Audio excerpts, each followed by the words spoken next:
everyone. We are two Nosy Meerkats, and we are recording. For me, it is early. For Lucas, it is late because time is a construct. Yeah. It's a little past 3 p.m. and I'm older now because I'm older than I would be in America, technically. You're okay, 47 now. Yeah, it's not. Yeah, I'm going gray. Don't joke. I'm already going gray. Yeah, so we're gonna give our guests. And you make it look amazing. Shush. Okay. Oh, we're gonna give our guest a wake up call because we have a feeling that, as many comedians are, he might not be awake yet. So we are going to call him. We're not a reliable breed, comedians. We're not known for being on it and being type A. It's not us. So I'm giving a call. Speaker.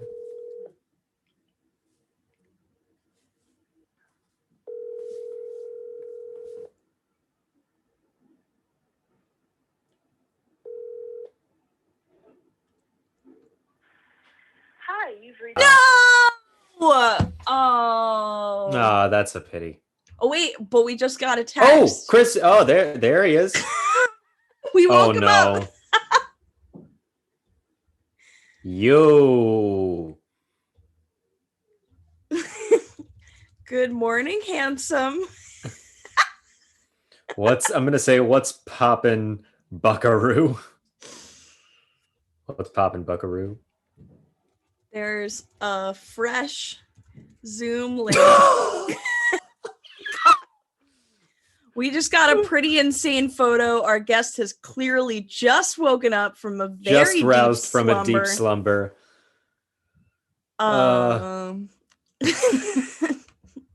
Okay. So for those not seeing this photo, our guest is. We can easily cut it out, but would you like to show the photo? I can easily add it in post as well. Oh, yes. With the consent of our guest, of course. With the consent of our guest. I'll yeah. For those listening on audio, apparently our guest sleeps with rings on. I mean, it was a fucking look and looked nice. It was sort of a prog rock look, kind of 70s, you know? Yeah, he's squinting. He doesn't look happy to be awake, but he also kind of looks happy to be awake. It's like the duality of man.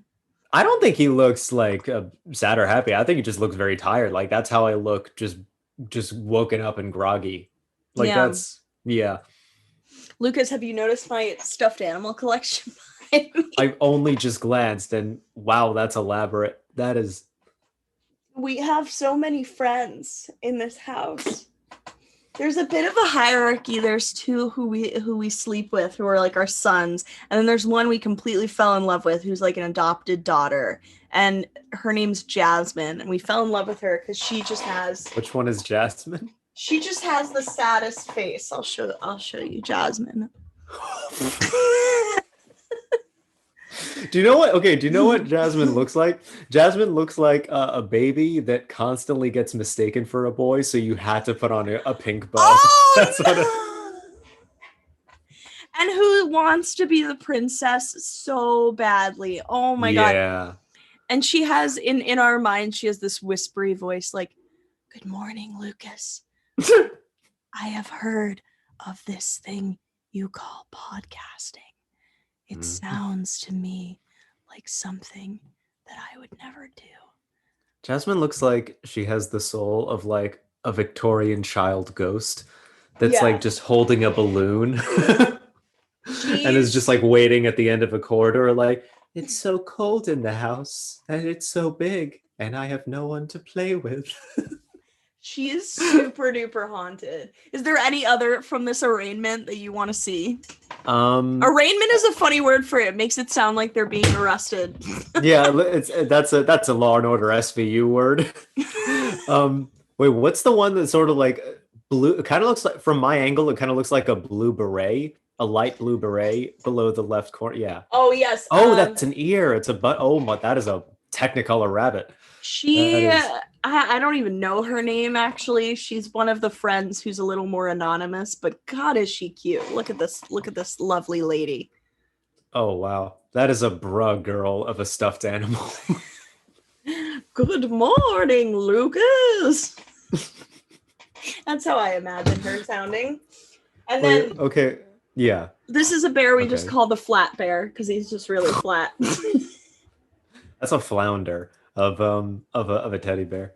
That's very. I do have. I will say I do have one stuffed animal back home that I don't sleep with or bring out. Although I remember the last time I slept with it, I was very very anxious, and I slept with it when I was 12. That was the late. That was the last time I slept That with was a the stuffed last animal. time you were anxious. Yeah.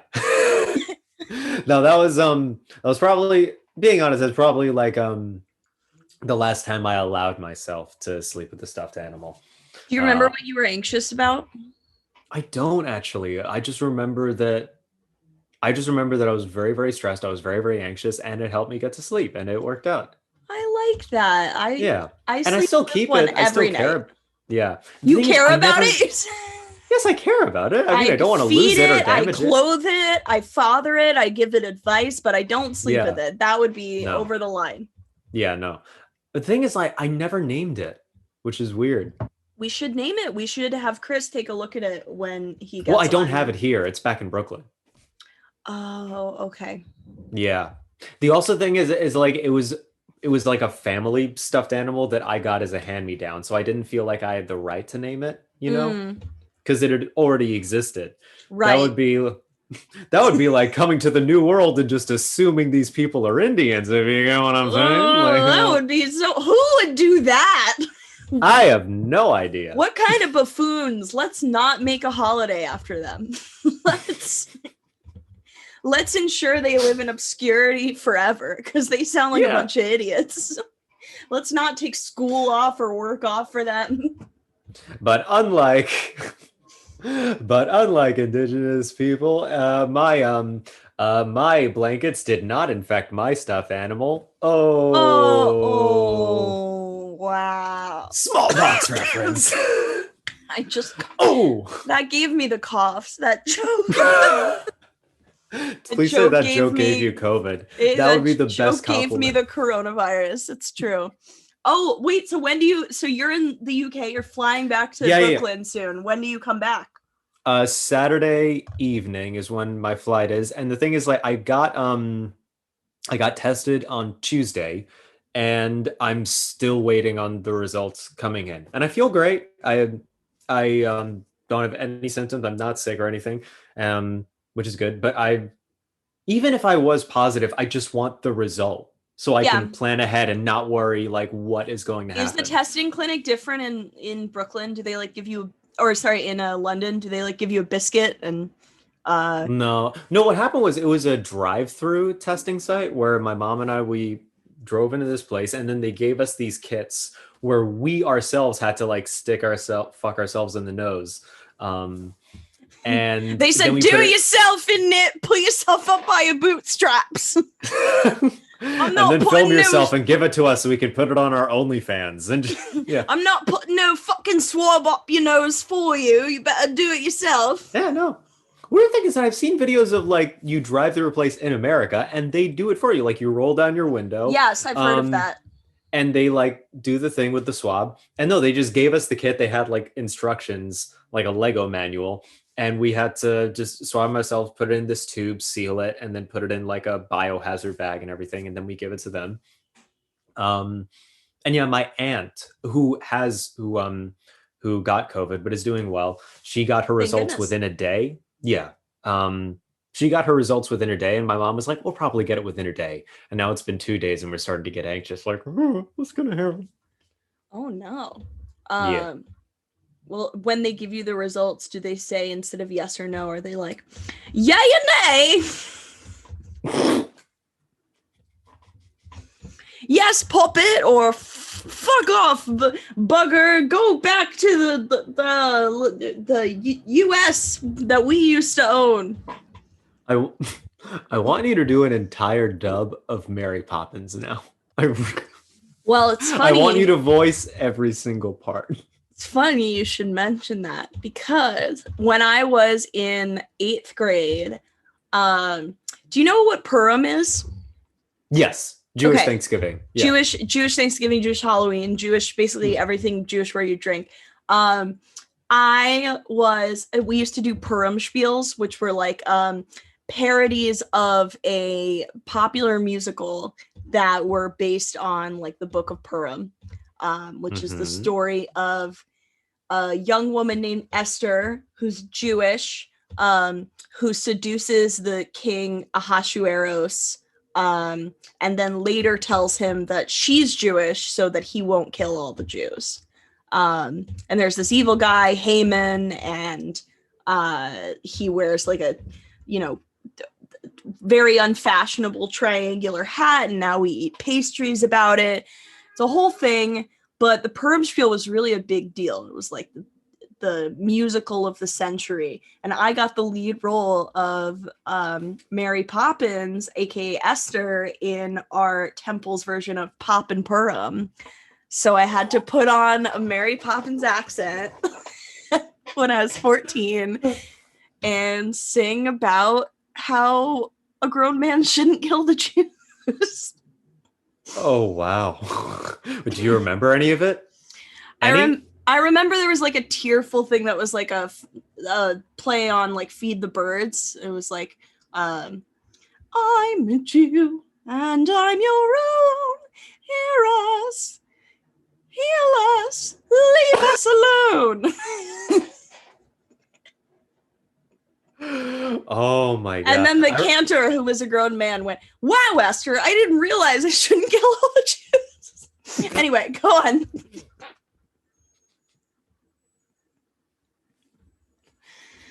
It was just so cheerful the way you said it. Like, oh, I shouldn't. That was, oh my God. Oh, wow. I would kill to see that. I'm sure there's video. I'm sure there's video footage of it somewhere. Oh my God. That reminds me, when I was in high school, we had a playwriting assignment in my junior year, and I tried to make like a Harry Potter parody, but in a yeshiva. I tried to do that. And I got as far as making up some like really good punny names of like Lord Voldemorticai and Ira Potterman. And Ira Potterman. Nah. Ira Potterman would actually host This American Life with Ira Glass, I think. And Drechaya Malfowitz. Ooh. I was very proud of that name. I was like, that's nice. That's pretty good. Yeah. But the thing is, I couldn't come up with a plot. And so I couldn't think of anything to actually write about. I just got as far as the names. And so it never got off the ground, really. My favorite thing about J.K. Rowling, and there's not a lot because I hate her, but the transphobia. My favorite. I love the transphobia. She just, besides like retconning, like, she went from. What I'm saying is she went from. She's now transphobic, but before she wasn't transphobic. She was like, actually, there were tons of Jews at Hogwarts, and there were tons of gays, and there were tons of everybody, and she was just making up shit about the Harry Potter universe. I think she only became transphobic when someone was like, were there trans people? And she was like, wait, what's trans people? Let me do a Google search. Oh my God, fuck, no, what is this? Yeah. I saw someone, a friend of mine who is non-binary, who pointed out on Facebook that like there were like clues of transphobia in the books, and the one that I thought, I don't remember much, but what I remember, which I thought was pretty convincing, was the way Rita Skeeter is first described in book 4 as like having like a broad jaw and mannish hands, in sort of like in a very unkind way, as a way to describe this is not someone you should trust, or this is the sort of, yeah. It was very implicit, but also quite clear. I thought, I could actually see that. There's a lot that goes on in those. I know that someone pointed out to me the goblins are supposed to be Jews because they have the big noses and they work in the bank. It's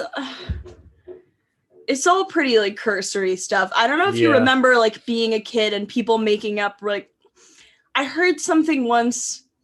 I feel like young Jews, like we hear a lot of stuff that's like this is anti-Semitic, like everything's kind of anti-Semitic. And so then we're on the lookout for it everywhere.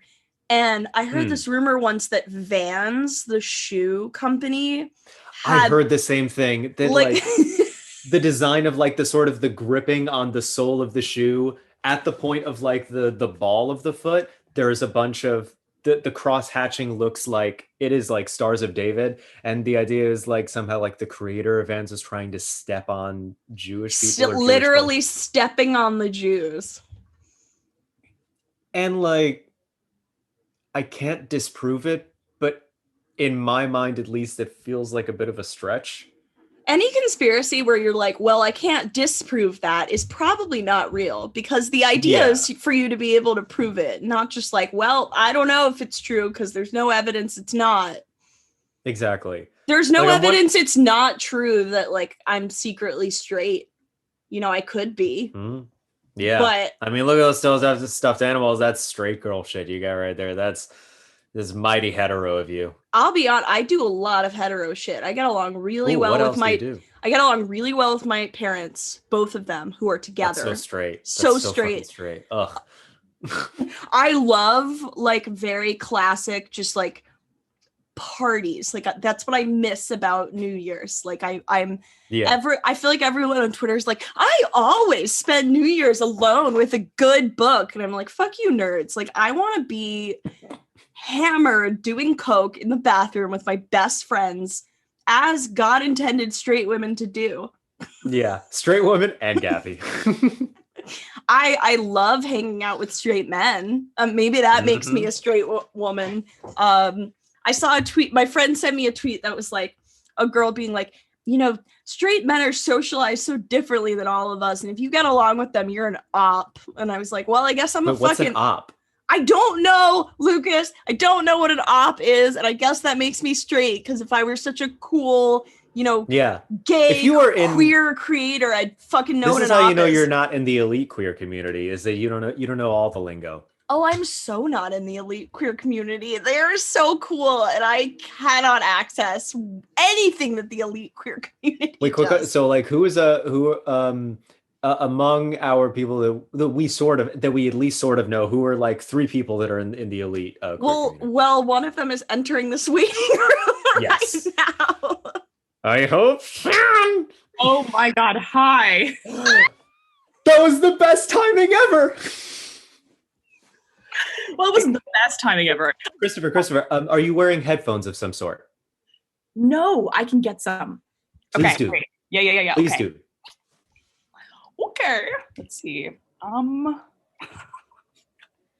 It's because it's right now there's sound being played, and we need to isolate everyone's sound as best as possible.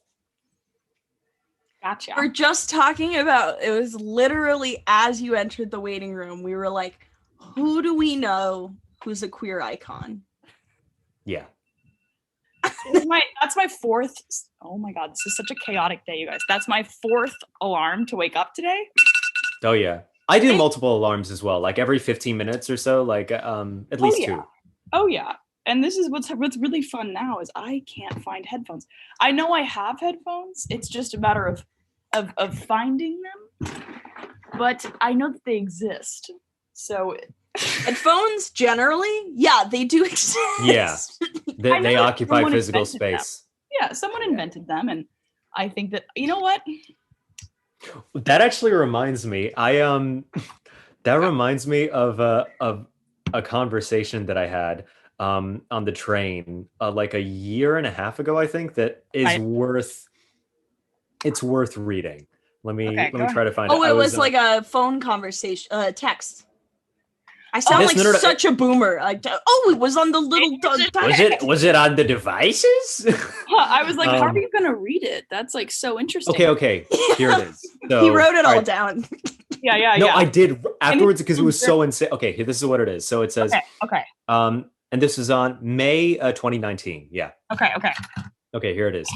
Today on the subway home, there's an announcement made, and I can't quite tell what's going on. I take off my headphones to try to listen. And I'm speaking to the guy sitting next to me. Hey, what did they say? And I look up at the next stop is screen, and I see a Manhattan stop And by this time, we've arrived in Brooklyn. The guy next to me says, relax, we're not going back uptown. And I say, oh, great, thank you. And he says, I pity your generation. And I say, why? And he says, almost everyone wears headphones and is glued to looking at their phones. You could be hit in traffic or any number of dangers can happen because no one seems to look up while walking like humans should. Wow. And I say, you're right, actually. We are addicted. It's a terrible habit and reality, but I do appreciate you reminding me. Thank you. And then he said, so much more polite than I. No. Yeah, I was like, whoa, what are you? No. I'm trying to end it swiftly. Right, I got the information I want. I'm just trying to end. But then he says, I invented headphones. and as a little button to the end, he had mutton chops. He had, and what was the age of this gentleman? Also, he was in his 60s at least. 60s at least. Okay, so it was like vaguely plausible that he had indeed. And this is another weird part that I didn't write down. His wife. So I was sitting next to him. Yeah. His wife was sitting across, not next to him. Across. Oh, so they had a horrible argument before they got on the train or something. I guess. They were like espoused and espoused. Mm. Just gonna leave that one out for the scholars. Yeah. Mm. But okay, guys, I have AirPods. So what I just did was I spent about 5 minutes looking for a cable for these, and then these were sitting right next to my laptop. Fine. Okay. Turn the Bluetooth on. Turn it on. And connect. This is how the sausage gets made, honestly. This is the process that our listeners don't get to see. You're getting a behind the scenes, peeled back look right now. If you're not watching us on YouTube, pause right now on whatever your app you're listening to and get over to YouTube. If you're not a peasant, and watch how it gets done. You're not a fucking idiot. Yeah, maybe that's a little bit too harsh. Negging our listeners already. Wow. Yeah. Also, another little behind the scenes thing. So, Kristofer, do you prefer like Kristofer or Chris? What do you like? I think I prefer Kristofer. All right, Kristofer. Yeah, and on that note, welcome to Two Nosy Meerkats podcast. What? Are we really not putting any of the before into this? Oh, no. We're keeping all of the before, but this is just a delayed intro. We're just getting it's just very delayed intro. I showed Lucas a lot of my stuffed animals before you came. Yeah. Those are very endearing. I was going to say. Yeah. I am so sorry. I'm staying at home and puppy training. And so we went out, I had a Wilbur the pug pissed at 4 a.m. So naturally, I just plowed through the morning, just out cold. And I was like, I think I have something Thursday morning, but I feel like I'll wake up for it. I don't know. I can't remember what it is. But my body will wake me, certainly. My internal clock is finely tuned, and it's not, turns out. So I am so sorry for my delay, but I'm so happy to be here. Thank you guys for having me. For those who don't know, because we didn't do any intros, which is fine. I'm Gabby Jordan Brown. That's Lucas Arnold. And then our guest today is Kristofer Thomas, comedian extraordinaire, very handsome man, and Twitter icon. Twitter famous, extremely famous Twitter person, and apparently dog trainer. And like, I would, like Cesar Millan, the dog whisperer. Oh yeah, big fan. What? Oh, I idolize him. I think my whole life is built off of him. So I'm a dog whisperer. That's what I'm trying to be with this pug. I'm like trying to communicate with him with like energy, and he's like, eat shit, dude. I don't care. Do you think pugs or dogs understand what we're all trying to say? So we also have a German Shepherd, right? And the Shepherd is like more intelligent, I think, and can maybe like pick up on tone and stuff. The pug sort of like generally can pick up on your vibe, but I don't think he adheres so much to like specific words. I think it's more a general energy. Yeah, which is fine with me. I see. Yeah. What would you say is the personality difference? So we have like a little difference in sort of intelligence and skills. What would you say is the personality difference between the German Shepherd and the pug? Well, I think, like ACAB, police dogs. And I make this joke all the time. And my mother, who loves the German Shepherd, is like, that is not funny. And I'm like, okay, well, there's something to be said for like the German Shepherds, like commanding, you know what I mean? Like, they're very, yeah. They are totally the cops of dogs. They are the cops Totally. of dogs. Well, dogs Yeah. are bred for different purposes and different sort of Right. positions and stuff. So yeah. I'm like, these ones sniff out bombs at the airport. Of course, they're a little more like sort of high strung, and pugs were, I can't go down that path right now, but they were bred as like gifts in the Gifts.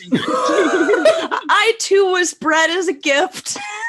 They were literally bred as like gifts for like, debutantes and visiting like dames and dukes. Yeah, I'm watching Bridgerton right now, and they always just have Pomeranians around them at all times, and I'm like, Just sort of like little squat dogs placed in little ornate rooms. That's the pug's legacy. So they're sort of a more jolly bunch than like the bomb sniffer dogs. yeah. I know that Chihuahuas were bred as bed warmers. So you have like hot water bottles, but that was actually the original purpose of the Chihuahua. I thought you were gonna say bedwetters, and I was like, I too was also bred as a bedwetter. I was gonna be like, why would you breed that? We got it right here. Why would you breed one? Yeah, and I was like, why would you need a bedwetter? We had bedwetters at home. You know that meme that's like, Mom, can we like go to McDonald's? Mom, can we get a bedwetter? We have bedwetter. That's what I was thinking of. Yeah, that's what Lucas. That's the one I was thinking of. Yeah. Hey, I got you. Yeah. I'm reading it. Yeah. So wait, so this is odd, but I haven't really had a chance to speak with you since I would say that time that we got dinner back in like February or something. I want to know like how has been your quarantine experience? Like you were with your family, right? Yeah. It feels like Okay. you've been. Can I just say, it feels like you've done everything in 2020. You fucking transition. You look amazing. You got like a smoking hot girlfriend. You like are on Twitter. You're like doing comedy, but you're also like having the same quarantine experience as everyone else in that you're like at home, like raising a dog. Like, I feel like you've literally like, if I were to describe to someone like, who is the person who's done the most for their 2020, I would probably say you. Oh So yeah, thank you. 100%. Give us a recap. Okay. Well, I so I'm not currently, I have another year of college, but I'm not, I took it off because when things went online in the spring, I was like, ooh, I don't like this. So basically right now I'm not doing school, but 2020 itself, I was a junior in college and I started doing stand-up and I was working full time, which was pretty insane, and just kind of really jamming my schedule super full because I think I was kind of delaying coming out, which had been something that was at the forefront of my mind for about 2 years. But I was like, you know what? That's probably going to go away. And I don't think it quite worked so well. And what it was actually, I feel like kind of the impetus for what I would say was the biggest part of the year, which was that, was actually starting stand up because I started to try to write material. And obviously you talk about yourself. And I was like, okay, I guess I'm a girl, here's my story. And none of I wasn't comfortable. It wasn't working. I wasn't able to really kind of like and it kind of all reached this breaking point when, Corona, the COVID-19 pandemic swept away the world. And I saw a tweet that was like, it's interesting to think about how many people have had sort of like tipping points with gender identity in quarantine. Because you think about how much genders are formed by those around us and like socialization. And I'm like, that's so what happened. I kind of was stuck on my own in my apartment. I was like, okay, fuck this. Like I want to transition. And so that was what happened. And I came home and I was like, Mom and Dad, hey, here. And I came out to them and they were like, whoa, so it was kind of this like I sort of dumped that on them, and the way I kind of was able to, or I didn't dump it, but like it was very quick. It felt very quick to them, I think, because it felt like to me it was quick in the sense that I ripped the Band-Aid off. You know what I mean? Yeah, I was like, I'm not gonna kind of, I didn't tell one person. I remember like tell my friends. I kind of just like started saying it because I think I needed to after holding it in for so long almost. Yeah, so then I started Twitter in early summer and started doing like Zoom stand up.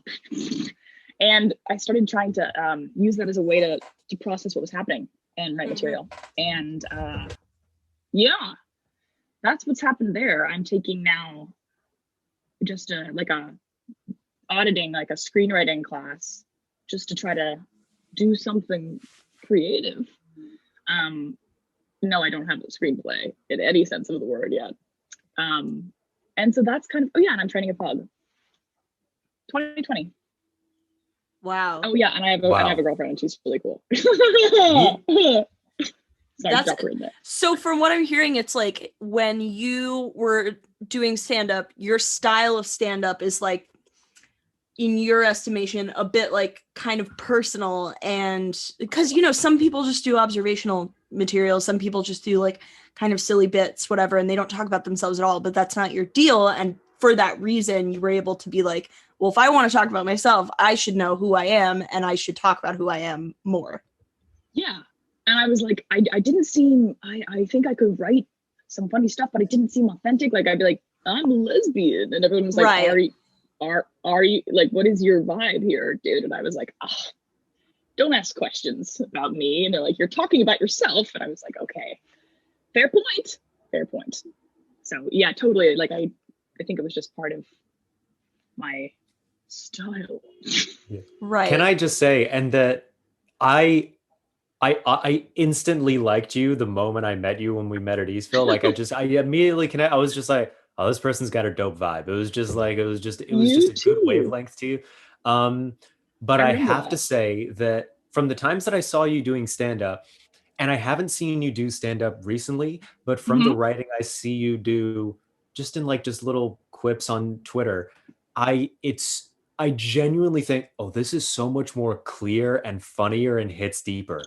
That is absolutely true. I 100% agree. Yeah. Like literally 10 times. Like the first set, like it was like I could finally speak, even if I was talking about like my dog, once I was like out, and like even it felt small, like even before I had kind of started any actual transition stuff, like just had my fucking pronouns on my Zoom name bio name.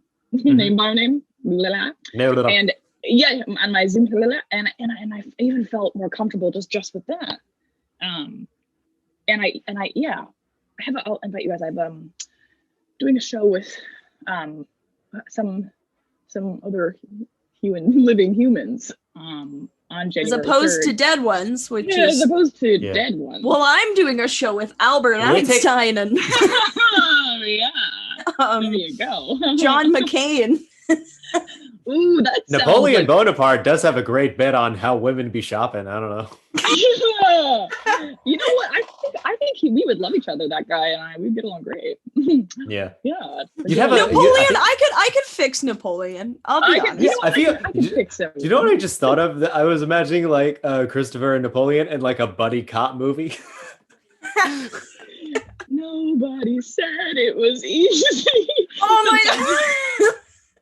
Well, set it up to be so hard. It's like you were like, no one can fix Napoleon. I was like, nobody said. Like I could see like the credits fading on our comedy movie. Like yeah. Teary jerker, like teary jerker.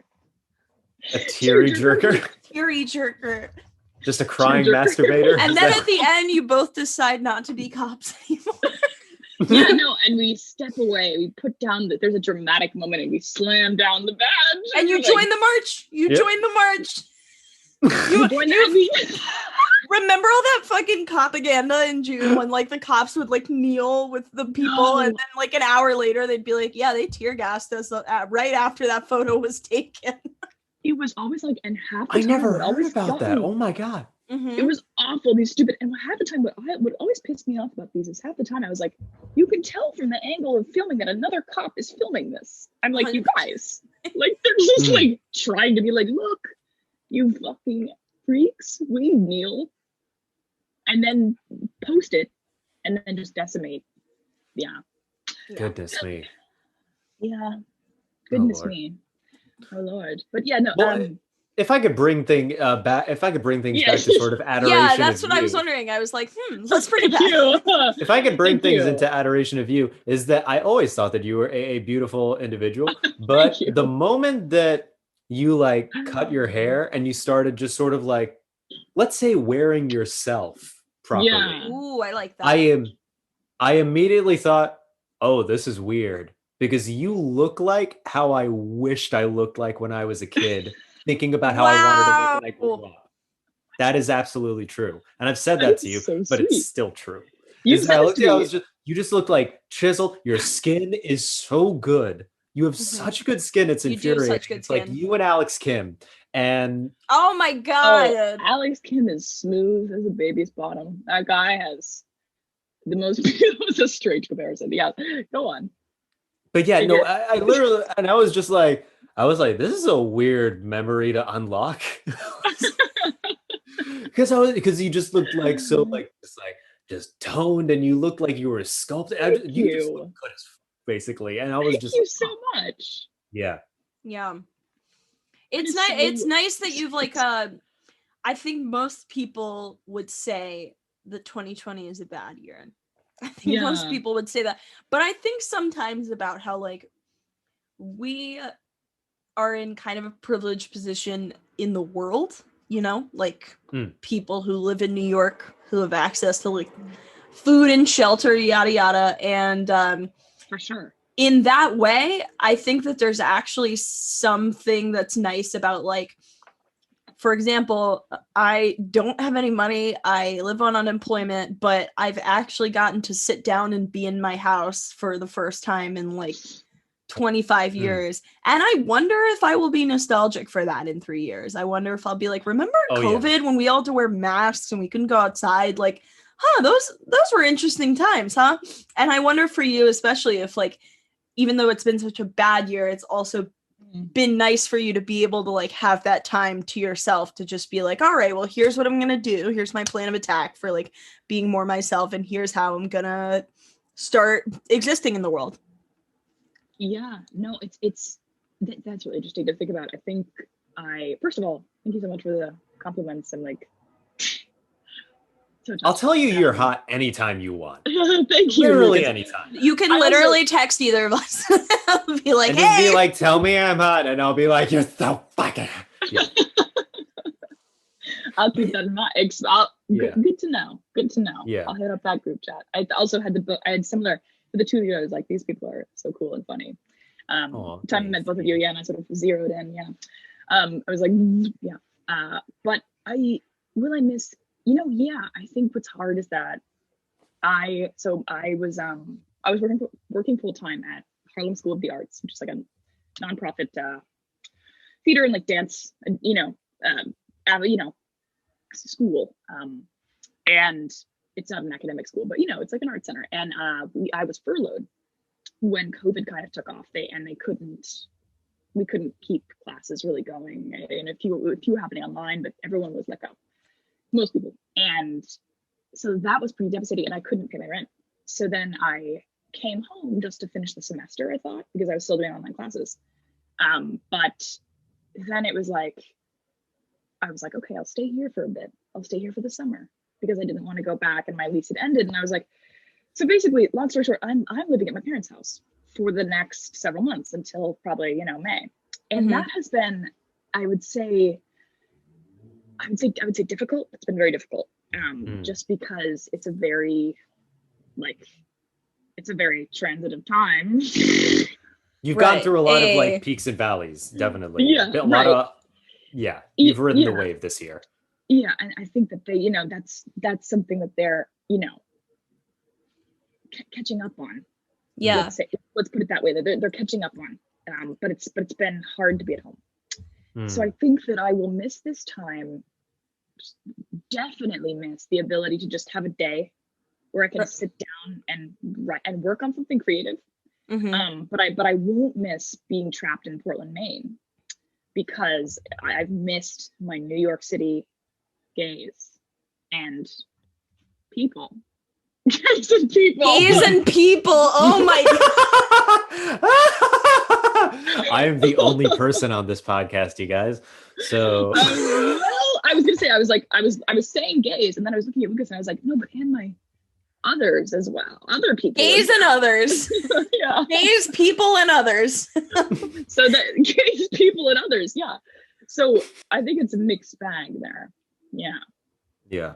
But I'll miss that part, the creative part. Yeah, totally. Yeah. I will say something that I think a good number of people went through is that because like we had so many doors shut on us and what we were able to do, that I think I would definitely say for myself included, that we had it was sort of like, imagine like a hose that has been like, had like constraints put on it. And so like its beam of water coming out has been extra focused and I would say extra hard. And so for what was available to us, we poured so much more energy into, and that it like, definitely, I would say that, that like necessity, the necessity to be creative, to express yourself, is like the mother of invention, of like new avenues opening up. Oh yeah. I totally agree. I think like, not to, I'm like, I think, I was thinking of before when we were talking about stand-up, and I'm like, I think I think stage presence alone and like material, I think I'm 10 times better, like just because I've been able to work on it. And a lot of that is a lot of that's coming out, but like it's just been interesting to think about that. Like I've been able to focus on it and been making more progress, even though like clubs are shuttered and it's like Zoom, than I think I was in 6 months in New York. So that was nice, just to be able to kind of tractor beam. I think that's the second time I've said tractor beam on this podcast, and I'm like, I think that was the first time, but not the last. No, not the last. Not the last. No, but I totally agree with you. It's like you can tractor beam in. So yeah. I don't know why, but when you did that, I immediately thought pulling ghost nipples. I don't know why. That's what I think about all the time. Oh, that's it. Tickles. Yeah, what a beautifully erotic thing to do. Yeah. I always think about pulling ghost nipples. You know, I think I'm a nip guy generally. I'm always thinking a of nip nipples, guy. Ooh. You know, really? Like boobs and ass people, which by the way, I don't even like to begin with. I'm like, why are you commodifying like individual? But that being said, are you a boobs or not? Yeah, no, that being said, come on. That is an aside, you know. I think I'm a nip guy. Okay. Just a nip, no just boobs. The nip. I'm like, not even the areola at large, just the nip. Just the pinpoints. But if someone's sitting me, dude, I'm like, you better crop out. I just want to see that little nugget in the middle. Everything is cropped out. The face, the torso, everything. Just one nipple stands above the rest. Cut a hole in your shirt, actually, ideally, so it just sort of peeks out like a little groundhog. And I can just, like Jewish sex, but for nipples. Just exactly. That's exactly exactly. Fellas, is it kosher to push your nipples together?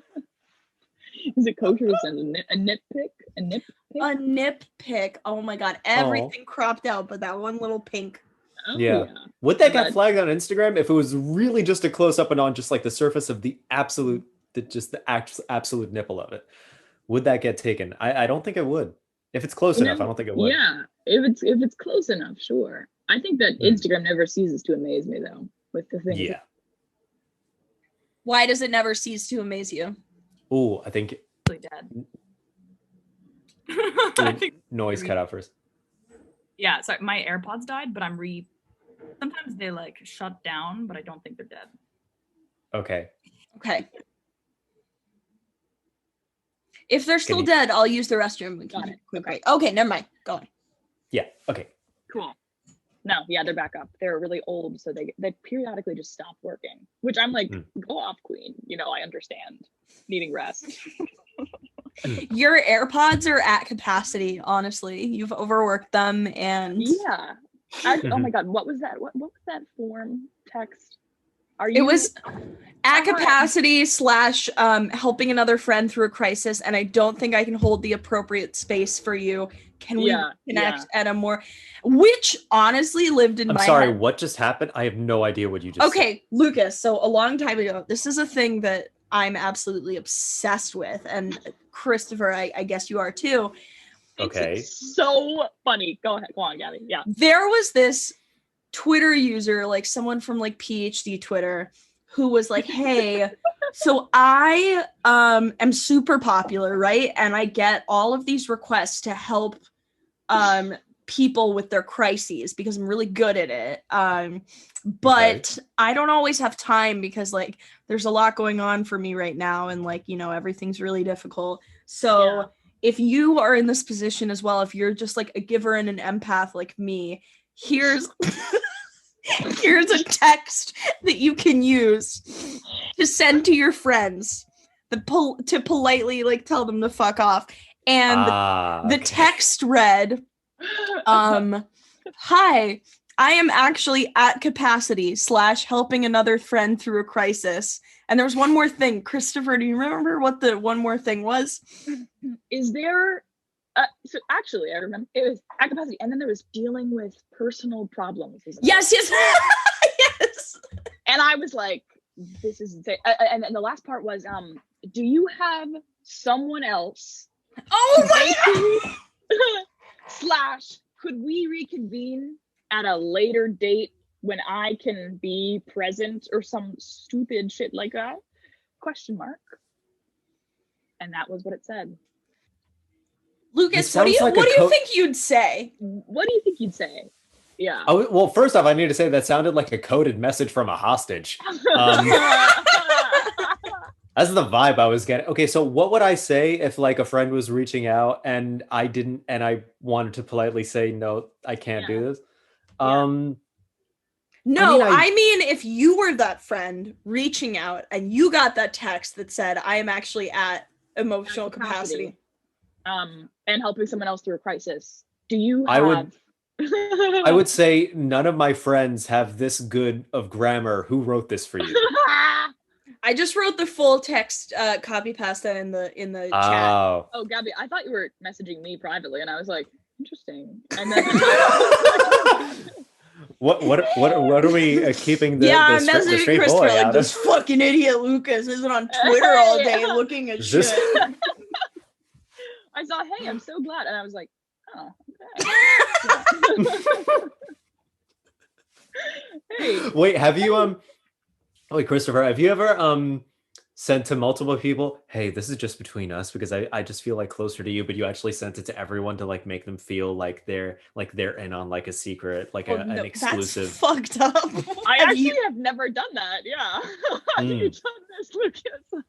I have not. No, I've not done that. No. Yeah. Again, no, I haven't. I thought about doing it though. Because sometimes, like, especially, because definitely, like, on stage, I've done stand-up where I make it seem like I just came up with something on the spot, but it's actually something that I had written out beforehand, and and I know how to perform it to make it seem like it's really on the spot, and that the audience is like the first to ever hear that. So I'm definitely manipulative like that on stage. You're like, I think that's like, if anything, expected. You know, I think especially like open mics for comedians who are such dicks to everybody, to each other performing. I feel like, but I totally get what you mean in that sense. I think that that's totally normal. I think, I don't know if form-fed text to people in crisis are particularly normal, no, that's not good. I definitely have done though, like if it's been I have trouble texting sometimes. It's like too much mental, like, so I have been known to, if it's been like, if I'm describing something to someone and a bunch of my friends have been like, are you dead? You know, like, or like, hey, you know, I'll copy and paste, like, hey, I'm good, my day was I've been known to do that. And I've sent sent the same text twice to people. Do you mean copy and paste the thing that you send to different friends, or do you mean like you take something from the internet and you just like copy and paste? Like, That would be funny as fuck. You were like, "Oh, I'm doing okay. Just got this MacArthur award. Oh, I didn't mean to. Sorry, that's from the internet." the fitness gram pacer test is a it's a multi-stage aerobic capacity test. yeah. test. Zac Efron is an actor, writer, and wait, one little thing. When I was in high school, we had like playbills that we would do for like school plays and stuff, and you could write like a little bio, a who's who, and there was this dude called John who would copy and paste different texts. Copy and paste. Copy and paste. He would copy and paste bits from Wikipedia articles about historical and current political figures. Like he would say like John Bennett is the leader of communist North Korea. When he was born, no doctors were needed, which is the reason that all doctors were disbanded from the country. It is said that he rained down from the heavens on a unicorn, which is, by the way, in the textbooks of North Korean school children, is that there are unicorns, that Kim Jong-il, I think, was born without the use of doctors, and that's why there are no doctors or anything like that. Yeah. That's crazy. But then again, in our textbooks, we learn like, and all the slaves were freed and everything was all right. Like, oh, yeah. It was all good. I remember being taught that like the Civil War was about states' rights. It was not about slavery. That's what everyone thinks, but it was about states' rights. That's what I was taught. I remember that so well. Wait, I'll be right back. Talk amongst yourselves. Yeah. Okay. That sounds familiar as well. Yeah. Yeah. So yeah, this bitch Gabby. I mean, can we like just talk Gabby. It's just Gabagool. like Gabagool Jordan Brown. Gabby, yeah. What I remember Gabby. What my first memory of Gabby is? Oh yes, I'm interested. What is your first memory of Gabby? Yeah, because I remember more clearly. It was that one. It was some open like it was like this. I wrote this thing. It was like Monday nights with Derek. Yes, indeed, yeah. And Gabby, I think I saw her at either Firestarters or Don't Call Me Sweetie. And which now Rachel and I do together, which will be interesting once it's back at Eastville. Actually, speaking of, I'm actually curious about how that will work. Yeah, but I'm still in touch with Rachel. We spoke like a few days ago. Yeah, she's great. Yeah. I hope she comes back to the city. I'm not sure if she knows when she's coming, if and when she's coming back. I really hope she does. I know, that's what I hope too. Yeah. I think. Anyway, so for first memory of Gabby. So it was either there or Firestarters, Mike, and I remember thinking like, I think it was Firestarters because her material was really gay. Yeah. And, by the way, so for listeners and viewers watching, listening, Firestarters is an open mic for women and people in the LGBTQ plus community. Correct? Yes. Yeah. Correct. And it's pretty great. It's hosted by Alex, Kim, and Divya. And Divya, whom I only know as Divya. But so Gabby was performing one night, and I was like, this girl's cool. And she was just very cool. I could tell she had experience in stand-up. And at the time, as the listeners may have heard, I was very much still getting used to even the concept. And so I admired Gabby. Gabby, and I thought Gabby was cool. And that was my first memory of her. She was telling some joke about her girlfriend, Sylvie. And that's all. I can't remember what it was. Yeah. Yeah. I remember the first time I saw you do stand-up that you were talking about doing stand-up in front of your family. Oh yeah. I was talking about my German family, I think. Yes, indeed. Yeah. Make them laugh. Yeah. Yeah. You know, it's funny because I've done away with most of those jokes. Like most of those jokes, I kind of, since writing new material, I'm like, I don't give a shit about that. It's interesting. Like what I've decided is, I don't know. I feel like a whole new comedian. It's definitely a whole new you since then. a whole new world. Yeah. Whole new world. Gabby, I was just talking about my first memory of you, which was like you of me. Firestarter. Yeah, it was like you didn't know this, Gabby, but I thought you were really cool. I was like watching you at Firestarters, and I was like, wow, like Gabby knows how to do stand up, and you're talking about Sylvie. and something, blah, blah. And like, I was like, okay, cool person. Holy shit, because I'm so like not.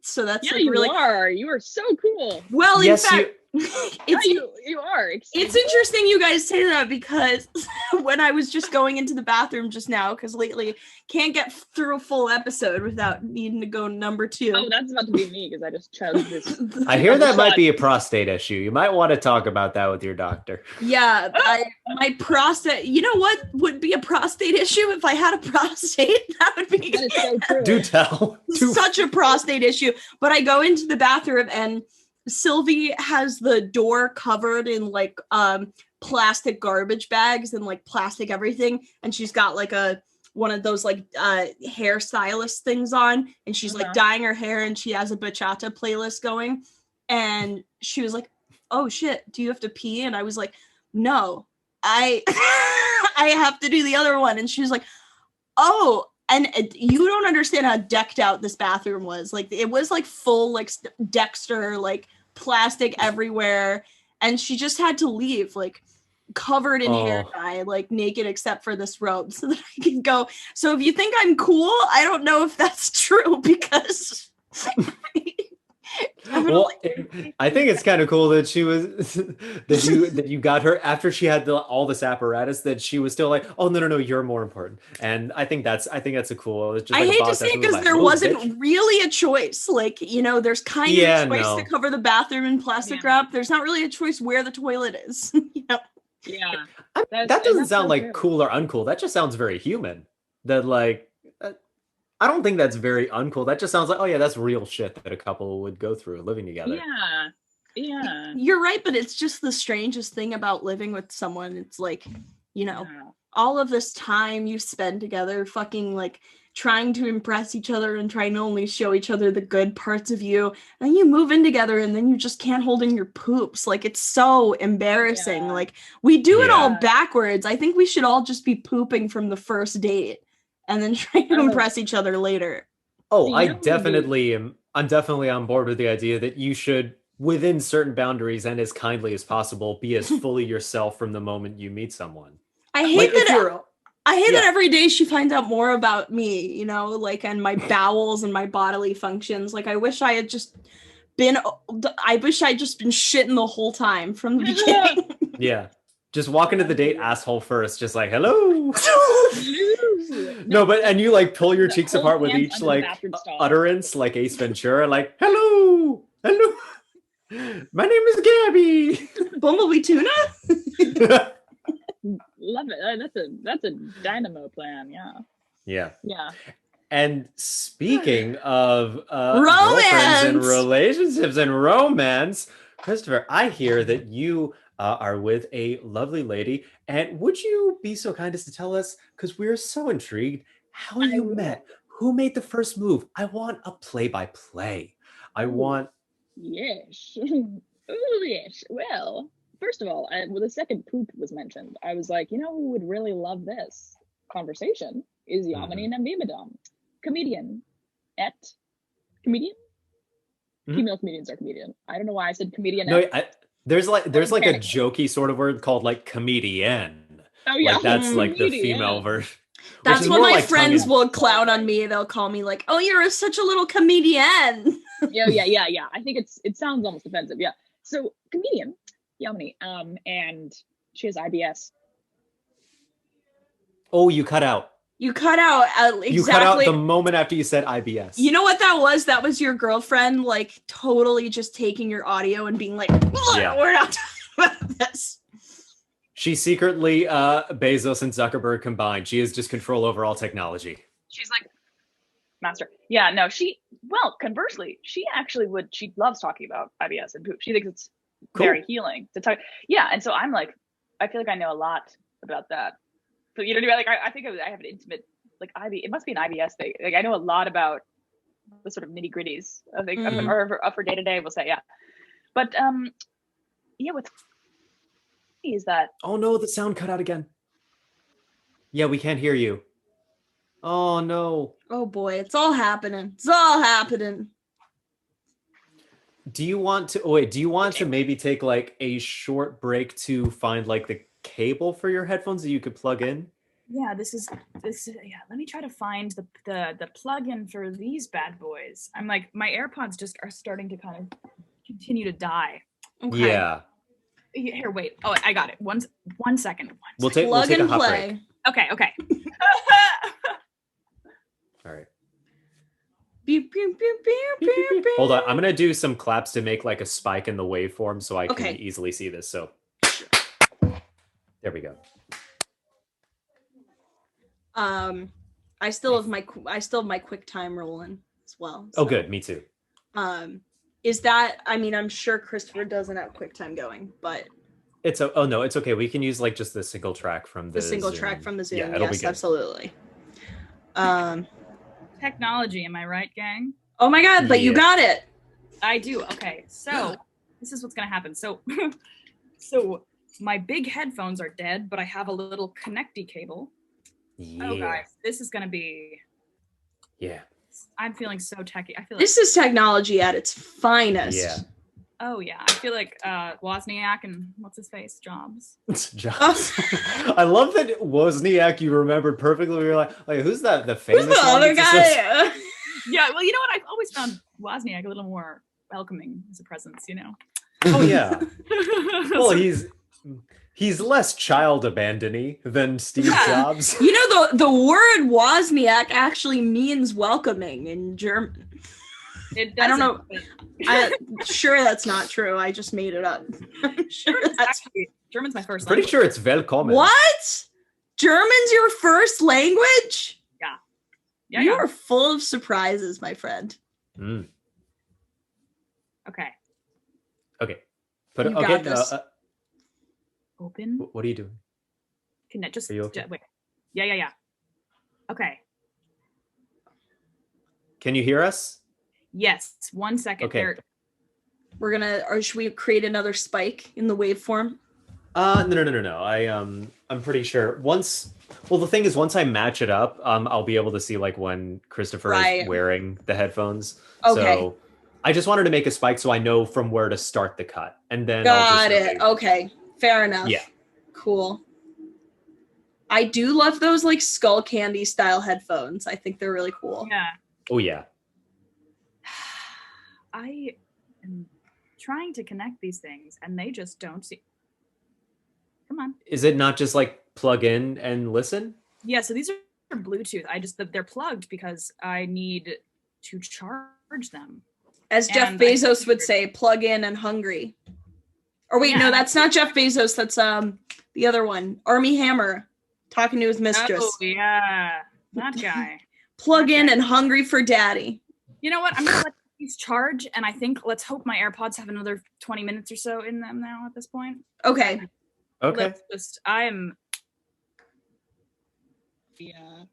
You could tell us about your girlfriend, and then we'll go to listener submissions and self-perception corner. Yeah. Cool. Okay, so. Okay, yeah. Well, yeah. What's funny about that is that good old Lucas. I think actually I was dating someone else when I met Lucas. Who was very lovely. No longer. Yeah, but it's okay. Who was very lovely. Who was very lovely. Took a dark turn there. Unfortunately, no hard feelings, but yes. So basically, that sort of shuttered its doors, early in the summer, and then I was obviously in Maine, and Yamini went to school with a good friend of mine in Chicago, and so we're all in the same little sort of Twitter bubble, so we kind of bumped into each other virtually in early September or maybe late August, and started what I think we're known best for, which is flirting almost blatantly, very blatantly. I would not say almost. I would say blatantly. Yeah. I would say almost too blatantly. And she just DM'd me one day and was like, hello. And I was like, hello. And then it was just this thing where all of a sudden I was staying up until 4 a.m. talking to this girl. Every night, night after night after night. And because of the time difference, and I was like, I can't keep doing this because I'm useless all day after, but I can't stop talking. I literally can't. And so what we is were the time difference? It's only an hour, isn't it? Or is it 2 She's hours? in California. It's only Oh. 3 hours. as 3 hours. Oh, 3 hours. Oh, excuse me. Yeah. I was long distance with Sylvie Not for a while. It's pretty brutal. Yeah. But we were just kind of like, I guess we'll, she's applying to jobs in New York and LA and whatever. And we were like, I feel like we both felt as though we had been around the world kind of dating wise. I feel like that a lot of the time I was like, I kind of did that whole thing. And here's someone I have a really strong connection with who is not currently here. But I was like, no one's currently here, Right. And so we kind of just started like doing a little e-dating thing, and it just kept getting better. And she's great. Like, she's just really great, and makes me feel really happy and fulfilled. So lovely. So yeah, and she's hilarious. She's great. You guys could totally have her on or something if you, but my plug in my girlfriend, but she's great. Yeah. That's Yamini. That's the Yamini story. That's so I love beautiful. That. What do you think makes her different than other people you've dated? Good question. Yeah, I think a lot of the time I think I sacrificed, like, well, first of all, it's significant that aside from the person I was seeing before, I hadn't really been out when I was dating anybody. So I think that also impacted my ability to like truly find someone who I really wanted. Yeah. But yeah, I think, I didn't always date people who were kind to me or maybe ready to commit to someone or, and that was hard. I think I dated a lot of like emotionally unavailable people, which makes sense as someone who is not able to be fully themselves, Sure. But yeah. I think there's that. And I also think it's cool to be, even though they say 2 comedians shouldn't date, I think if you're not a huge asshole, it's possible because you can just kind of like be, you know what I mean? Like it's almost like that applies to just anyone. That's a good point. Like, right. I say that. I'm like, when people say that, I'm like, well, sure, I guess. But if you're nice to each other, I think maybe you can make it work. I also think we have such different like such different things within comedy that it's like there's no really bumping. So comedy. Do you mean like in competition comedically? Is that what you mean? Yeah, I was thinking, I was like, okay, maybe if I was dating another white trans boy, it'd be a little more, who's gonna be, but we don't have that kind of overlap. So, it's really nice to be like alongside someone in comedy. And she's smart and nice and hot. So yeah, I think it's just all of the qualities that I like about someone, but they're in one. Yes. So yeah. I always say it's like, ugh, who could date another comedian? But it really is true that like in general, as long as someone is not an asshole, there kind of are no rules. I guess I specifically mean if you're like, sitting around worried about like competition and opportunity, but then like those kinds of people are just unhappy all the time anyway, so it just doesn't really apply. Yeah. I think both of us kind of thought about that. We're like, ooh, what if, don't they always say? And then we were like, once we actually started doing the damn thing, we were like, oh, if you're like respectful, this is fine. Yeah. And I think also there's this thing about being long distance, you can't hide, you have to really get to know each other. You can't like, oh my god, because all you have is communication. All you have is communication. You can't like go out and like, get drunk or watch them or go to the movies or like just, bang all day kind of thing. And you have to just like do a lot of talking. So I was like, okay, I have so much fun just like sitting and talking about like random shit with this girl. That's a good sign. Yeah. So yeah, I also think this is something that I've noticed is like a theme that's very, very common, is that when you sort of not necessarily give up, but when you're very sort of self-actualized and you're not really aggressively trying, but you just sort of let whatever come, that you meet someone wonderful. Absolutely. I think I tried to like do the whole, I was like, oh, I'm gonna date, and that kind of just was fatiguing and also not really being so fruitful anymore.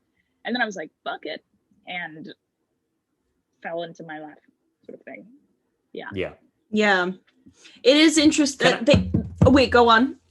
Oh no, I was gonna say, so when you were DATEing, did you have any sort of moves or angles or lines that you did in order to woo someone? Did you have any of that? Oh, so she thinks I played this well. I was so This nervous. is so fascinating. Whoa.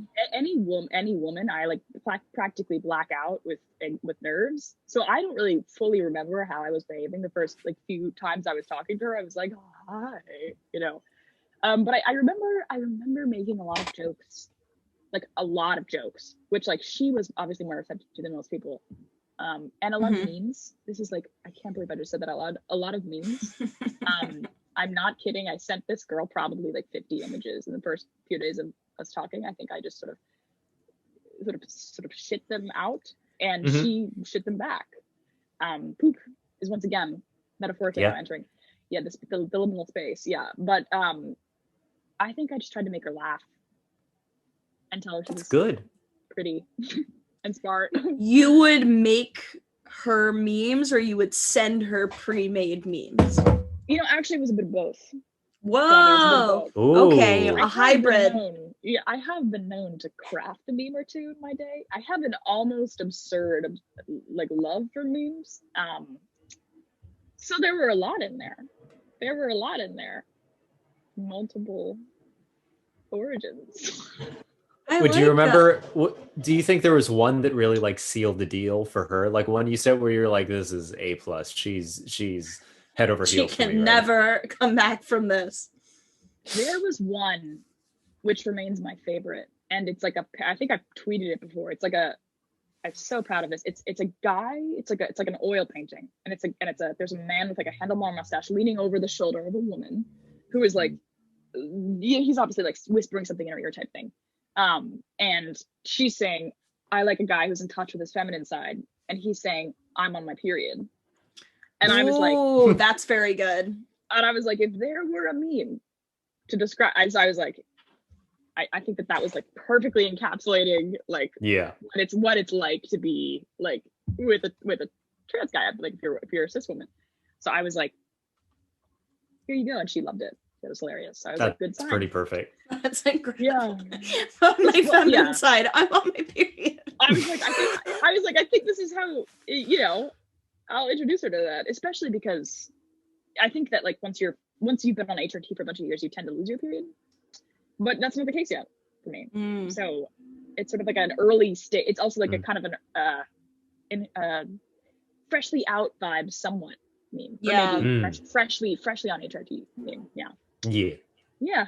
God, the period is just the most like in my day-to-day life, I try and consider myself like a nuanced, like interesting person. And then when I get my period, I am like one of these just like Amy Klobuchar loving like lib femmes. I don't recognize myself anymore when I'm on my period. I'm just like I can't even conceive of that. It's so like now it makes sense why I hated it so much always, because it's very dysphoria. It's very dysphoric. Even I'm a cis woman and it is very dysphoric for me. I'm like, I don't want to be this kind of cis woman.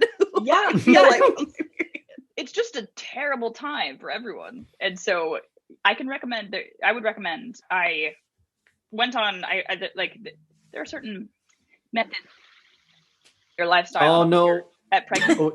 wait. I'm sorry, Chris, he's back. You're back. Ooh. You're back. Oh, are you? Are you? I can't hear you. Oh no. It's okay. No. It's okay. Okay. No. Oh no. Maybe do only one at a time so one can charge at a time. Hello. Yeah, we can hear you. There you go. Okay, yes. Periods. Keep going. Yes. Okay. Periods. Yeah. Periods. So, I would recommend there are some methods of things that can remove your period entirely, even though they aren't really relevant in my lifestyle. Mm-hmm. And I guess I don't think Sylvie is gonna impregnate you per se, but it will. She can keep trying. We'll keep trying. She can keep trying, and also it removes your period, which I did go on birth control for a while, but it made me gain so much weight that I was like, I can't continue this. So I'm just gonna keep having my period. Preach on, soul sister.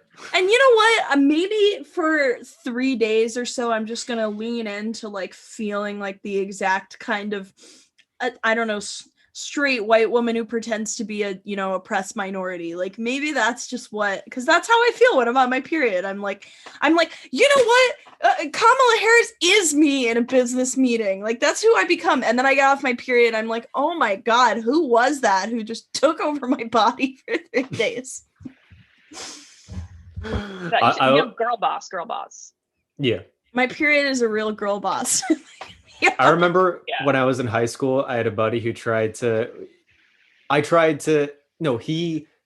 we were in like a group of friends, and anytime like periods came up, he would be like, you know, guys have like their own period. Like we go through shifts in a month. I tried to join and be like, yeah, we go through, but in my mind, I was just like, no, we don't, bro. It's not. Was he arguing that men can menstruate, or was he like? No, he was saying that men go through like a comparable shift every single month. And I was like,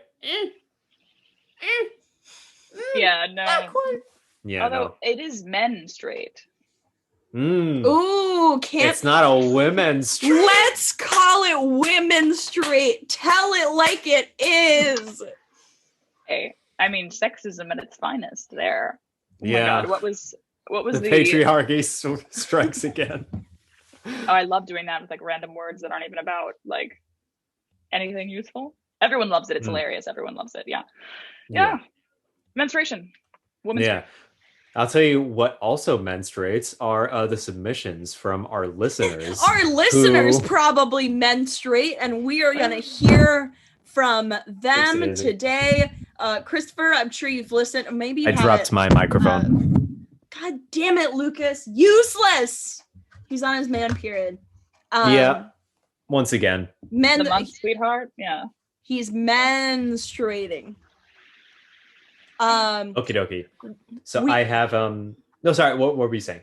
I was just gonna give a preface in case Kristofer hasn't listened, but it's like we get some listeners, they write in about their problems, neuroses, gossip, and then we just give our commentary / advice. Mm-hmm. Yeah, after all. Yeah. So we have one from a comedian friend of ours. Oh no.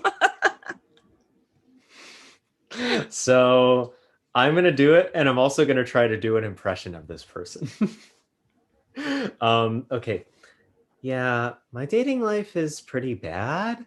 Are dating apps like a trick so that people stop populating the planet? I had a guy ask me if he could do my mic if he wore lipstick, and I didn't answer. And he was like, "Could I do it if I cut off my wiener?" What? He read that it was an LGB mic. He didn't mention Q or T or plus because that would have exerted too much energy. And that's just the tip. I mean, I told him he just had to cut off the tip because it's a Jewish mic. Just kidding. Wow. Yeah, So to wrap it up for our listeners, I guess it sounds like this person wrote in because I know her. She hosts an open mic that's mainly for LGBTQ plus performers, and a guy on a dating app found out about this and was like, well, does that just mean I have to wear lipstick or cut my whole dick off? Yeah. And so that's what she's dealing with. That's amazing. Yeah. Wait, say that again. Sorry, I didn't hear you. Sounds amazing. Oh, no. Wait, Gabby, did you hear that? I think Kristofer's cutting out again. Kristofer, I just heard that's amazing. Yeah. Hello?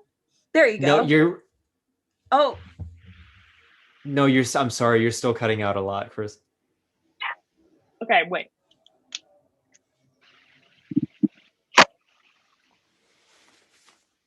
All right, give it the old college try. I'm gonna give these the old college try here. Guys, I am literally so sorry. I cannot believe that I am this plagued by audio issues and timeliness issues. I feel like oh wait. No, this is great. This is like the chaos episode. Yeah. And this is a good end to 2020. That's what I bring to any kind of table. I think I'm. Oh, these are sort of. See, these are flickering here. These are flickering dimly, which to me indicates a positive. Oh. Come on. Come on. Are they going? Are they going? I'm just doing that to make a break in the waveform so I know how to make cuts. Gonna be snipping around.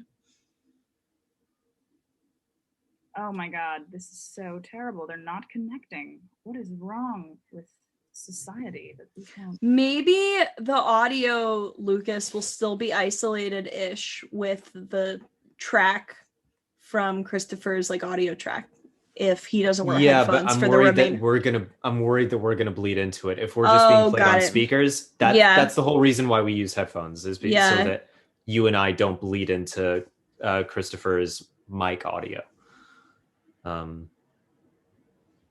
Yeah. Oh my god, guys, I'm so sorry. Let's see here.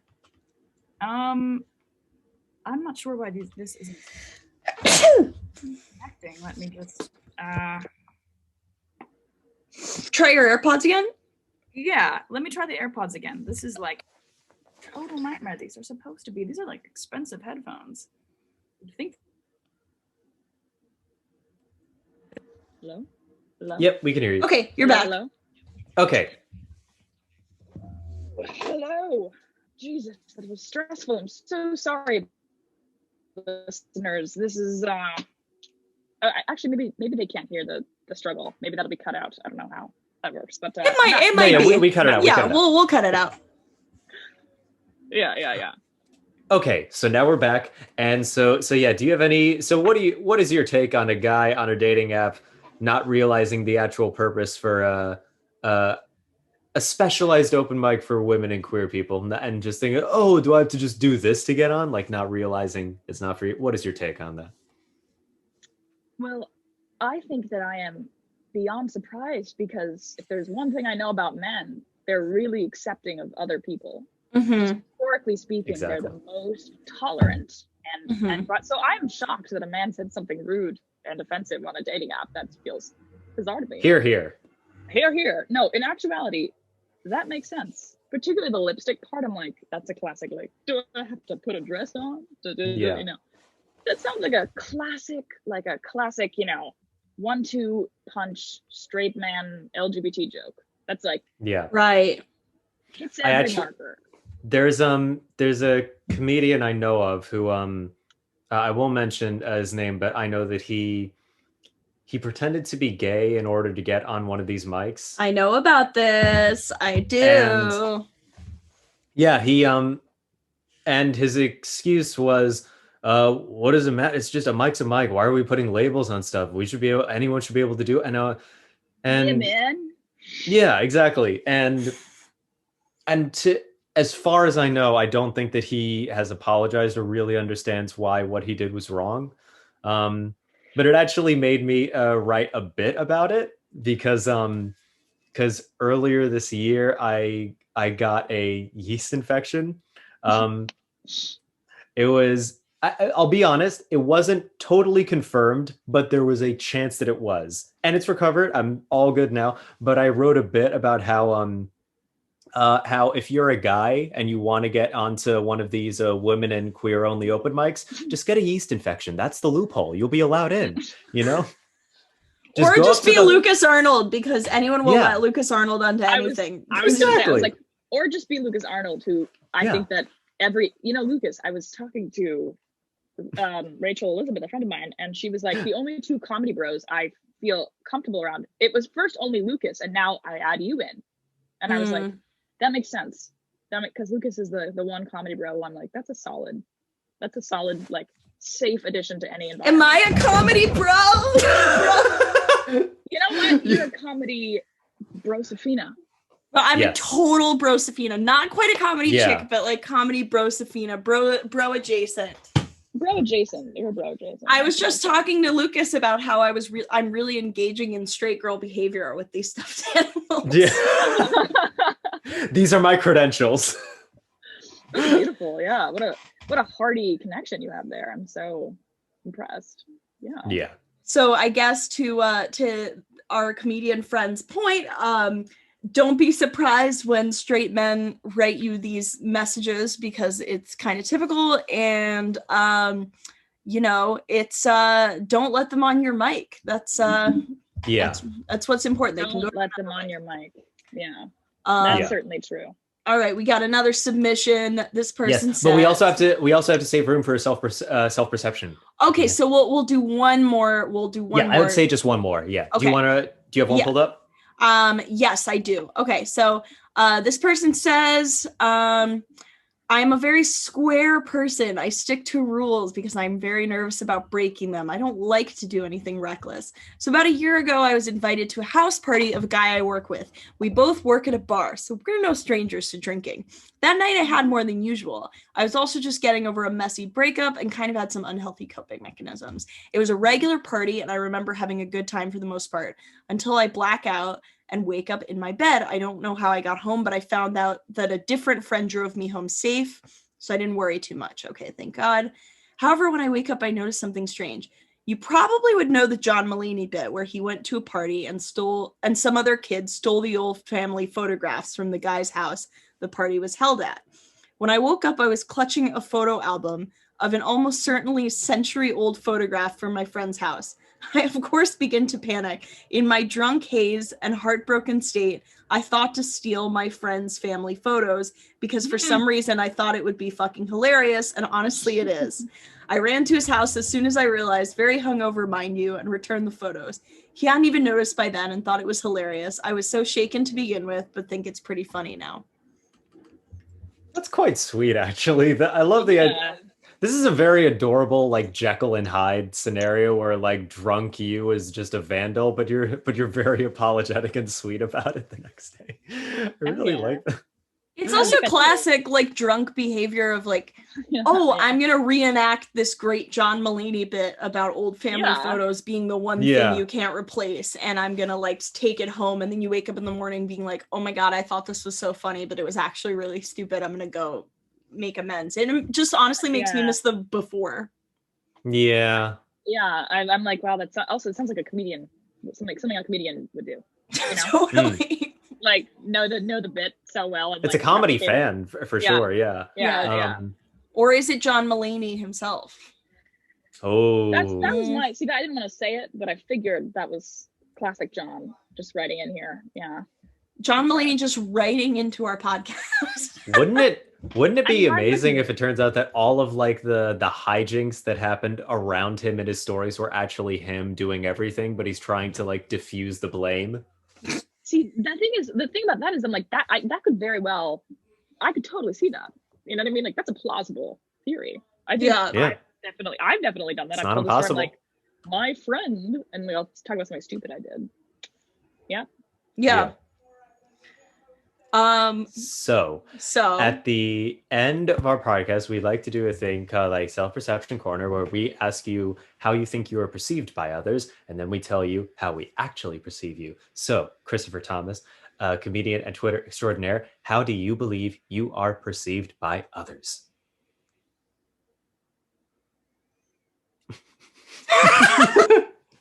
Okay, so for listeners, he is putting on his Is it earpods or AirPods? I think it's AirPods. What do you mean AirPods? I don't know. Boomer. You're younger than me. What do you? Oh, and the earphones and the face space. Well, I put the AirPods on, and these pieces of shit have been routinely dying through the conversation, guys. So that is what you missed there. But okay, how I feel I'm perceived by others. This is actually a loaded question because, especially, I mean, I guess I'm like newly into like medical transition, but I'm like, in terms of that stuff, I'm like, oh, how am I perceived by others? This is fascinating to think about now. I think I'm perceived by others as a goofy guy. I hope that I am kind, nice. I think most people would hopefully say I'm nice. And those are the only two adjectives I can address with literally any certainty. Other than that, I'm like, I have no fucking goddamn idea. Goofy and nice. Those two I think I can count on. And tall. I'm tall. You are perceived as tall. Yeah, you are definitely Very accurate. I'm tall. Yeah, that's all I got. I would say this is probably the most accurate someone has ever said. This is definitely the most accurate self-perception corner. Maybe it's also because it's like the Vegas. It's like, yeah, I'm cute and nice, and we're like, yeah, that attracts. I think I'm also like, I think it's a trans thing. I'm like, I'm not gonna make too many harsh. I don't know how this perceive me. I'm not gonna tackle that. I'll be vague. Tall. Well, that's fantastic. That is so. That is honestly so fantastic because it's like, I do feel that like when people over perceive themselves is where anxiety comes from. That's why we do this freaking segment, because when Lucas and I both did it for the first time, we just talked about like I think both have just this elaborate rabbit hole of like how everyone in the world must perceive us, and it is so detailed and specific to a T, and then everyone we've had on has been like, no, it's not like that at all. Like maybe I feel this other way about you, but it's definitely not the way you feel about you. I had that kind of initial with this question. I was like, there are one of two options. I either say what I know to be true. Like I know that most people don't have the psychotic ramblings about self ramblings that I do. So I was like, I know that these things are the basic. Your AirPods died. No. Again! I perceive you as someone whose AirPods like to die. Yeah. So there you go. People perceive me as probably far in a far simpler way than I could ever concoct with the help of my insecurities. And so I tried to kind of keep that a separate. That's a very mature thing to perceive. Yeah. That's very like, I think that most people don't have the emotional maturity to be like, maybe people don't care about me as much as I care about me. No one does. And I also truly think like, hey guys, if you want to become less, if you want to from like, oh, Kristofer, yeah, you're cutting out again. That's the one. If you want to become sort of less picky. Wait, okay, say it again. Yeah. Yeah. If you want to become less picky, wait, go on. I become less picky about what you think others think about you. Mm-hmm.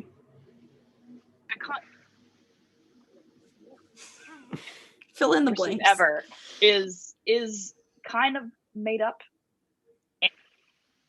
I'm sorry, Kristofer. You're cutting out a lot. You're really cutting out a lot. Okay, just keep your headphones off and just finish it off without headphones. Because this is like wisdom. This is wisdom that I need to know. No headphones, just speak. Don't worry about the audio. Just vibes. No headphones, just vibes. This is listeners. I would apologize. I would say that I'm not normally like this, but the frequent choppiness of the audio probably is indicative of the general chaos that I find myself in a lot. But that being said, kids, if you really wanna help your own self-image, as I said, choose to become a transgender, because people quickly realize undergoing any kind of shift in your literal identity is that everything is made up, and everything we perceive about everybody is always made up, and no one gives a fuck about you in the same way that you do about yourself. No one is thinking about it. No one cares. So if you are like me and like many others, and you find yourself hyper-analyzing every single flaw and trying to mind read what you feel others feel about you, you're wrong. You're going to always be wrong. And it's going to be a taxing strain on your mental health. Pick a couple solid qualities you like about yourself-ish, smack them on the table, and fuck the rest is sort of what I've learned to do, because otherwise it's like a shame spiral of like, oh my God, kind and goofy. I don't know. That is so genius, honest to God. And I wonder if, for anyone who is listening in our podcast who like is maybe thinking about transitioning, I wonder if people think like, I wonder if people's fear is honestly that everyone's gonna like have a horrible reaction to it because what we see on like Lifetime movies. But the truth is that people will probably have a neutral reaction because no one's really thinking about you at all. That was what kept me like in the closet and positive. It was perception and others. And I was like, wow, no one gives a fuck, really. And if anything, people who know me were thrilled because I'm surrounded by like, Brooklyn young people in Brooklyn. So sure. it was going to be like, oh my God, but, and, people in the general diaspora of humanity don't always have positive reactions, unfortunately. But like, people don't care as much as you think they're going to. And I feel like I guess I came out at 22, and that's not late, but it's not like, I wasn't one of those kids who felt so confident in exactly who they were. And I think I felt a lot of feelings that I didn't know how to interpret always, because I was trying to gauge who I was through how people were reading me, and trying to filter all of these like kind of self-reflections through like alien perspectives, and it just bit me in the fucking ass, let me tell you. So if you're thinking about it, if you're questioning in any way your gender identity, like, don't think about any other person like at all, and don't think about even generally what is a man, what is a woman. Like, think about yourself, think about you, like this is about you. Yeah, that got a little deep there at the end. God, that is so wise. I wanted it to go there because it's so genius. And for the record, I'll go first because I probably know you less well than Lucas does, but self-perception word, I've said it before, it's like everyone thinks it's like someone's gonna say a bad thing about themselves, and then Lucas and I are gonna like shower them with compliments. But I think Lucas and I are generally pretty honest. And I'll be honest, when I first met you, I really did not know how to read you, because I was like, is this person insecure? Do they not like want to talk to me? Are they angry? And now that I talk to you like personally, I'm like, this is an extremely mature person. And I think it goes to show that you've made a lot of huge changes in your life. You've just like gone through the fucking ringer and back, and it definitely shows. Thank you. This, everyone says, many people, aside from my closest friends, say the same thing about meeting me pre. They're like, you were very closed off in a certain way that I couldn't interpret, even though I think I had, So thank you. Thank you. Yeah. You definitely, it's sort of like you had a mysterious, almost like a film noir vibe about you. Yeah, Gabby knows what I mean. You just sort of like, you got this sort of like this look of where your eyes are sort of just like half closed, and you're just like, so it was very cool, but it was very shadowy. It was absolutely dysphoria. Yeah, it was pretty clear you probably just didn't know who you were, or maybe you did, but you didn't know how to project it. Yeah. But I was also going to say that I still very easily found it easy to connect with you. And when we started talking, I was like, oh no, we speak. It was like it was an easiness to talk about poop. It was very easy flowing. And then I remember when after an open mic, I bought you dinner, and I was just, and it was very sweet. And you were like, no, please let me pay. I was like, no. You're still in college. You're still a student. Let me buy for you, because you are poor. You have no money right now. You are a poor student. You have nothing. True. Sugar daddy Lucas. Yeah. I know. Yeah. But I so enjoyed just like getting to chat with you and like learn a little bit about your life story. And you told me about your family and stuff. I won't go, but it was very close. It was a, at closening, just making, I just felt it was just a beautiful thing. Endearing. It was endearing. Yeah, that's a good word. But yeah, I immediately found, I was like, oh yeah, this is a kindred spirit. That's all. But then everything else you said, I was just like, oh yeah, you have a great perception of yourself. It was great. Yeah. I think totally. I remember that, because it's funny what makes me think about, I think I was in there. You know what I mean? Like, once I could talk to someone one-on-one and really kind of forget about the whole, like, what the fuck is going on? Like, the actual stuff inside of me feels the same. And I feel like that, I could connect with you totally. And that still feels like it was there, And now I think the difference is, I don't think I have that sort of, like, mysterious, I don't think I have that sort of, like, difficulty in, like, I don't think people find me as hard to read anymore. You don't. You seem like a huge dork now, in the best possible way. Right. Yeah. And like, I am a huge, like, raging dork. Yeah. So that's all I could want. So that's Yes. Oh, that's so nice. That is a perfect place to wrap it up. That was a beautiful little end. Oh, please plug and promote anything you have. Any projects, any social, anything at all? Yeah. Okay. So I am gonna be on a show called Breakout Room with Chopped Oliva, if some of you follow her on Twitter. That is on January 3rd. That's the biggest thing I have coming out. And you can follow me on Twitter at it's Kristofer. And you can follow me on Instagram at like, I think it's Hi K Thomas or something weird. And you can just that's it. That's my plug. And you can just follow him. You can just follow him around. You could just follow him around. If you end up in Portland, Maine, you can just follow him through the foliage. My address is no, I'm kidding. My SSN. Yeah, my SSN. My mother's maiden name. This is my first pet. And my blood type. Kristofer's social security number is, and that's where we wrap the recording. Yeah.